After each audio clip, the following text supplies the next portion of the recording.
Bienvenue au cœur de l'action, le podcast de la ville d'Antibes-Juan-les-Pins. Un podcast qui vous invite chaque semaine à vous informer autrement sur l'actualité de votre ville. Face à moi, Jean Leonetti, le maire d'Antibes-Juan-les-Pins, celui qui prend les décisions et qui va nous les expliquer. Dans cet épisode, 2 sujets. D'abord, nous parlerons finances. Dans un contexte national économiquement difficile, comment Antibes-Juan-les-Pins tire-t-elle son épingle du jeu ? Ensuite, pourquoi Jean Leonetti a-t-il choisi de baptiser un jardin du nom de Méliné et Missak Manouchian ? Bonjour Jean Leonetti. Bonjour. Récemment, vous avez animé en conseil municipal le débat d'orientation budgétaire et vous avez annoncé une perte sèche de 15 millions d'euros liée aux nouvelles contraintes imposées par l'État. Est-ce que c'est une diminution des ressources qui va mettre en danger le budget de la ville et son équilibre ? Alors l'État a fait les choses de manière progressive. Donc l'État a pris, par rapport à il y a 10 ans, 15 millions par an à la ville d'Antibes, si on tient compte des 3 millions qu'il va prélever supplémentaires sur cette année difficile sur le plan budgétaire national. Donc 15 millions, c'est pas rien. 15 millions, c'est de l'investissement qui est perdu. 15 millions, c'est la négociation du port. Le port avant rapportait un demi-million à la ville. Aujourd'hui, il rapporte 15 millions par an à la ville. Si je caricaturais, je dirais que finalement, l'État est venu prélever le bénéfice de la négociation avec le port Vauban et le port Galice que nous avions mené il y a quelques années. Le deuxième point, 15 millions, c'est aussi les rentrées financières qu'aurait la ville d'Antibes-Juan-les-Pins si elle avait la même fiscalité que les villes de même strate ou les villes de la Côte d'Azur, similaires. Donc, bien sûr, on pourrait lever l'impôt. On se mettrait à égalité avec nos villes voisines et amies et on aurait 15 millions de plus qui rentreraient. Ce n'est pas le choix qu'on fait. On fait le choix d'une dynamique financière qui, 1, n'augmente pas les impôts, 2, continue un investissement fort, 3, ne limite pas le service public et le service aux habitants. Et on a évoqué, bien sûr, comme d'habitude, la sécurité et la solidarité qui ne seront pas touchés dans ce budget. Comment vous faites pour ne pas augmenter l'impôt alors que je crois que la Chambre régionale des comptes vous conseille même de le faire? Ça fait combien? 15 ans que la ville d'Antibes n'a pas augmenté les impôts. Pourquoi vous n'augmentez pas les impôts au fait? Ça fait 15 ans aussi, ça fait encore un 15. Encore un 15, oui. Ces 15 ans, on s'est toujours posé la question. C'est idéologique? C'est quoi? C'est cette volonté de ne pas... je pense que ce pays quand même est le plus imposé d'Europe. C'est probablement un des plus imposés du monde. Et donc, ça casse la dynamique de dire il me manque de l'argent, je lève l'impôt. Et je dirais que non seulement ça casse la dynamique et l'ingéniosité qu'on peut avoir, mais c'est une solution de facilité. Et cette solution de facilité, à un moment donné, elle pèse et elle empêche la croissance. On me dit, pourquoi tu ne montes pas les impôts à Sophia Antipolis? Ces entreprises sont florissantes. Peut-être que des entreprises viennent facilement à Sophia Antipolis parce que les impôts sont plus bas qu'ailleurs. Donc la France, qui a déjà cette marque négative de l'impôt, de la complexité juridique et administrative, si on passe ce signal, bien je pense qu'on limite la croissance. Et quand on limite la croissance, on limite les rentrées fiscales. Et quand on limite les rentrées fiscales, bien, on ne peut pas faire de la solidarité. Vous savez, il y a un président de la République qui disait « trop d'impôts tue l'impôt ». Il avait raison, mais ça s'est malheureusement accentué depuis qu'il est parti. Si on simplifie vraiment au maximum la lecture d'un budget, c'est comme le budget d'une famille, finalement, il y a des recettes et des dépenses. On a bien compris, dans les recettes, vous n'augmenterez pas les impôts et l'État vous ponctionne 15 millions d'euros. Du coup, comment ça va se jouer sur les dépenses? Est-ce que vous allez investir moins? Est-ce que c'est ça la solution pour équilibrer le budget? Alors, l'investissement, d'abord, il y a des coûts, entre guillemets, des coûts partis. On ne va pas arrêter du jour au lendemain les travaux qu'on fait à Juan-les-Pins. On ne va pas arrêter le bus-tram. On ne va pas arrêter non plus le stade nautique. Donc, on va continuer à investir. Mais au fond, l'investissement, c'est une façon...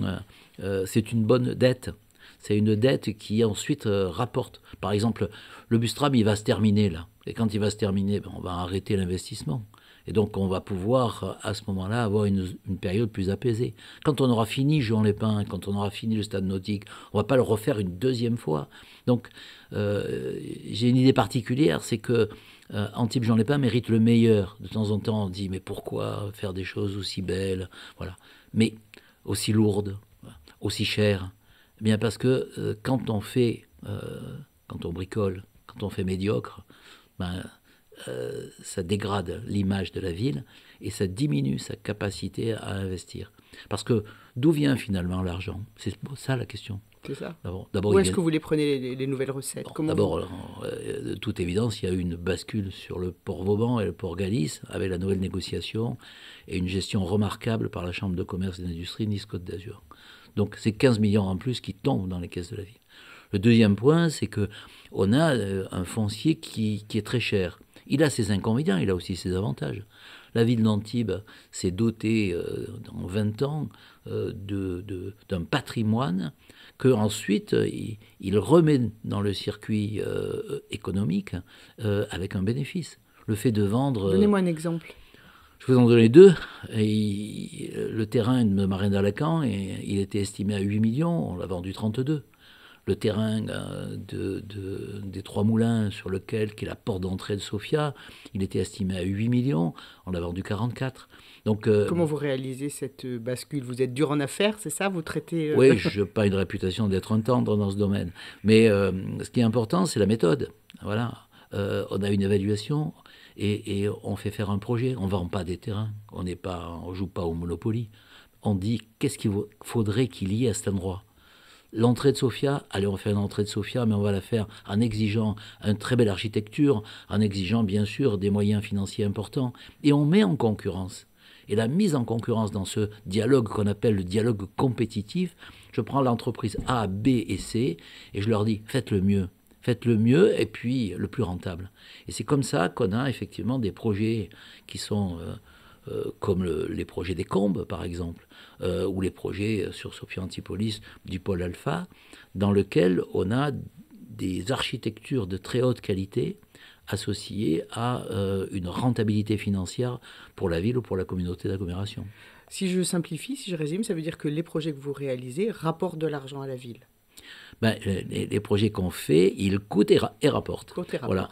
Mais dans plusieurs cas, ils finissent par rapporter plus que ce qu'ils n'ont coûté. La ville, ça n'est pas qu'une entreprise, mais c'est aussi une entreprise.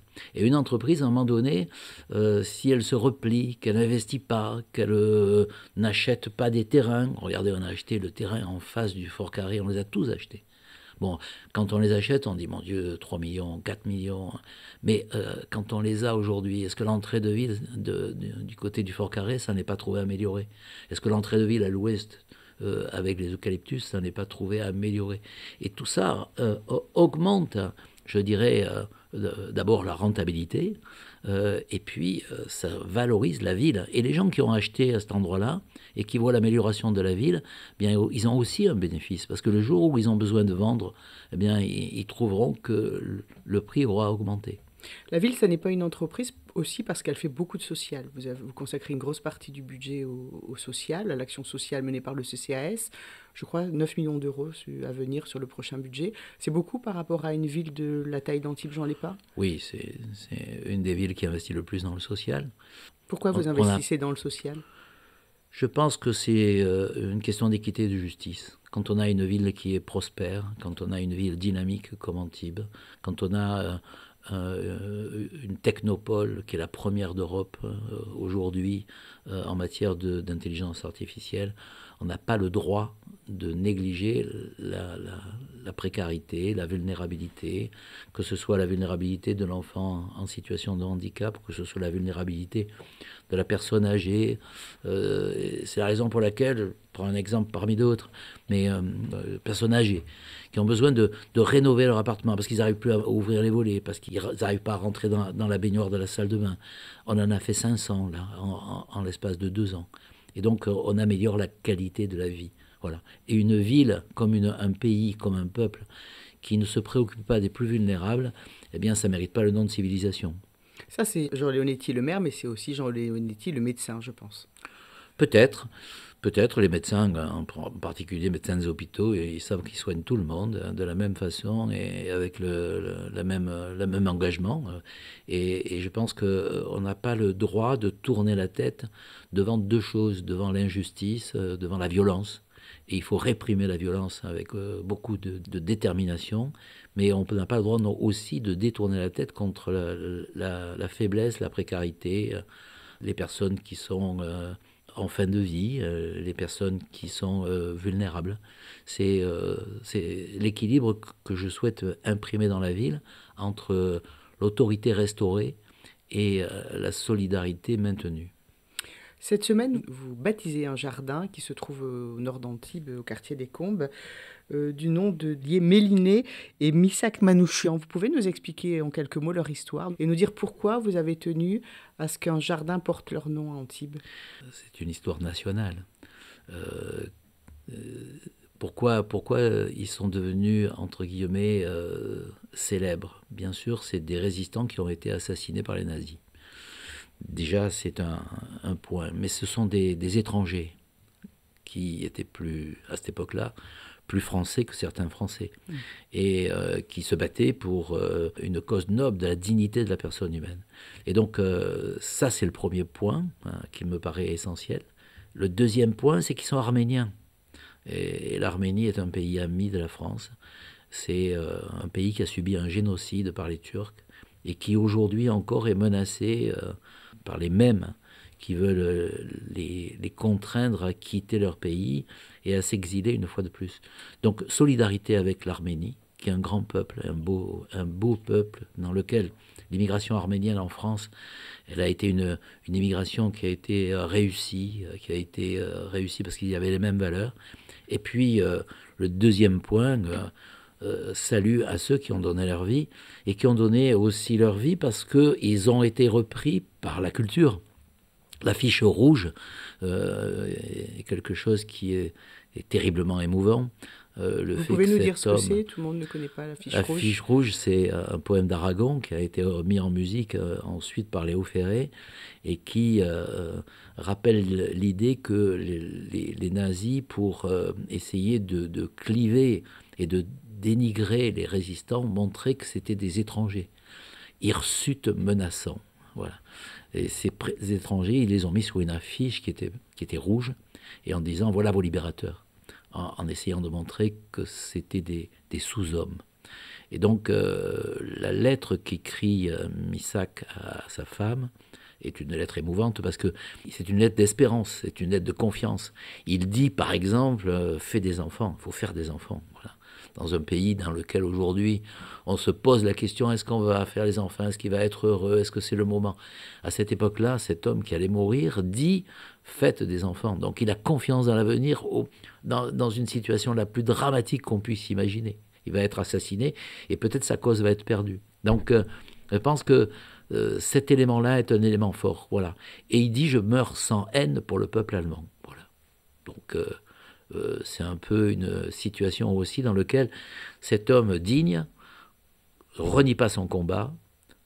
C'est un étranger plus français que français, et parce qu'il porte les valeurs de la France, et qui dit, qui envoie un message d'espérance, et qui dit faites des enfants et l'avenir sera meilleur.